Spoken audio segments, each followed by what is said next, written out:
வளர்ந்த கலை மறந்து விட்டாள் கேளடா கண்ணா, அவள் வடித்து வைத்த ஓவியத்தை பாரடா கண்ணா. வளர்ந்த கலை மறந்து விட்டாள் கேளடா கண்ணா, அவள் வடித்து வைத்த ஓவியத்தை பாரடா கண்ணா. குடும்ப கலை போதும் என்று போரடா கண்ணா, அதில் கூட இந்த கலைகள் வேறு ஏனடா கண்ணா.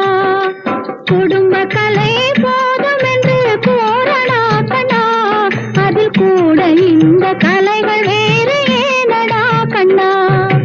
வளர்ந்த கலை மறந்து விட்டாள் கேளடா கண்ணா, அவள் வடித்து வைத்த ஓவியத்தை பாரடா கண்ணா.